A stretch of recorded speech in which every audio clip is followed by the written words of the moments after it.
UP के हाथरस में अभी जो घटना हुई है उसमें जो एक शब्द उभर के आया है नार्को टेस्ट, आज हम उसी के बारे में बात करेंगे और देखेंगे कि आखिर ये नार्को टेस्ट होता क्या है, इसको करते कैसे हैं नार्को टेस्ट को, और इससे क्या लाभ एवं क्या हानियां होती हैं। तो नार्को टेस्ट को नार्को एनालिसिस भी बोलते हैं और इसे ट्रूथ सीरम टेस्ट भी बोला जाता है। नार्को एनालिसिस या ट्रूथ सीरम टेस्ट भी बोला जाता है। इसमें होता क्या है, इसमें होता ये है कि अपराधी जो होता है, अपराधी को अर्ध चेतन अवस्था में करके, नशे की अवस्था में करके और उससे सूचनाएं प्राप्त की जाती हैं।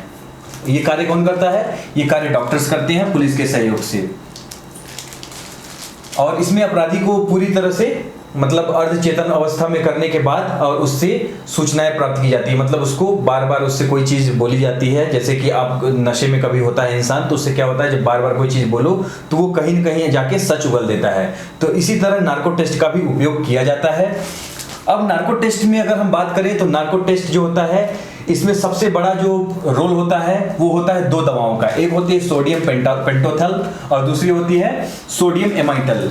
इसमें क्या किया जाता है, इन दोनों दवाओं को अपराधी के अंदर या जो विटनेस रहता है उसके अंदर इंजेक्ट किया जाता है। और जब उसको अंदर इंजेक्ट किया जाता है तो वो क्या करता है, नशे की हालत में हो जाता है, अर्धचेतन अवस्था में हो जाता है और अर्धचेतन अवस्था में होने की वजह से वो सच उगल देता है। तो हमने अभी तक देखा कि नार्को टेस्ट होता क्या है और ये कैसे किया जाता है। अब हम देखेंगे कि इसमें कौन कौन से दोष हैं और क्या क्या इससे परिणाम हो सकते हैं। तो देख लेते हैं हम। अन्य मुद्दे से संबंधित जवाब हो सकते हैं। अन्य मुद्दे से संबंधित जवाब का मतलब है यदि हम अपराधी से को ट्रूथ सीरम टेस्ट के माध्यम से हम उससे हम सूचनाएं प्राप्त करने की कोशिश करते हैं तो अपराधी क्या करता है, कभी कभी ऐसा होता है कि अपराधी मेन मुद्दे से भटककर, मुख्य मुद्दे से भटककर किसी अन्य मुद्दे की बात करने लगता है। तो पहला इसका जो नुकसान होता है ये होता है।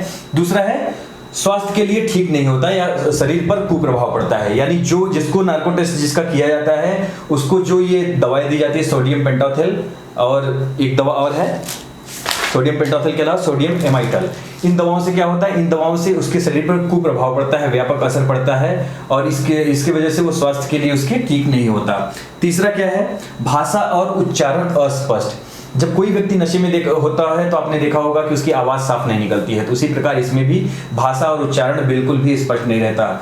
जो विटनेस है, गवाह है या जिससे हम सूचना प्राप्त करने की कोशिश करते हैं मेन एक्यूज से, वो क्या करता है, वो चीजों को बहुत ही मतलब अलग भाषा में या मतलब नशीली भाषा में बोलता है जिससे समझ में नहीं आता है। अगला, ज्यादा नशे करने वाला व्यक्ति गलत सूचनाएं दे सकता है। देखिए जो सबसे ज्यादा इंटरेस्टिंग फैक्ट है ये यही है कि जो व्यक्ति बहुत ज्यादा नशा करता है या नशेड़ी है समझिए, वो व्यक्ति क्या कर सकता है, वो इसको कंट्रोल कर सकता है क्योंकि वो पहले से ही नशा करता है और इतना ज्यादा नशा करता है कि नशे का आदी हो चुका है। वो व्यक्ति ये ट्रूथ सीरम टेस्ट लेने के बाद भी क्या करता है, चीजों को कंट्रोल कर सकता है और गलत सूचनाएं प्रदान कर सकता है।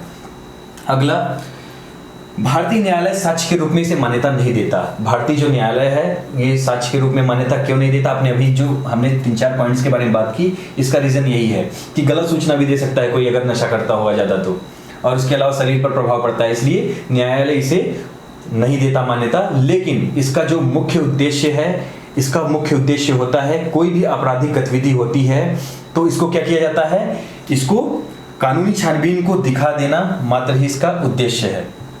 कानूनी छानबीन को मतलब दिखा देना, यहाँ पे गलत लिख गया है, ठीक है, यहाँ पे होगा दिशा देना, ठीक है। तो इसका जो मुख्य उद्देश्य होता है कानूनी छानबीन को दिशा देना होता है। यानी पुलिस वाले जो होते हैं या ऑफिसर्स जो होते हैं वो क्या करते हैं, किसी व्यक्ति को नार्को टेस्ट करके और उससे जानकारी प्राप्त करते हैं और वो क्या करता है, चीजों को बताता है, तो उससे क्या होता है, उनको दिशा प्राप्त हो जाती है। तो ये रहा नार्को टेस्ट के बारे में सब कुछ। इसके आगे अगर आपको और भी सारे वीडियोस देखने हैं तो हम इसी प्रकार की वीडियो बनाते रहेंगे और इसके लिए आप हमारे चैनल को सब्सक्राइब कर दीजिए और बेल आइकन को जरूर प्रेस कर दीजिए। Thank you very much.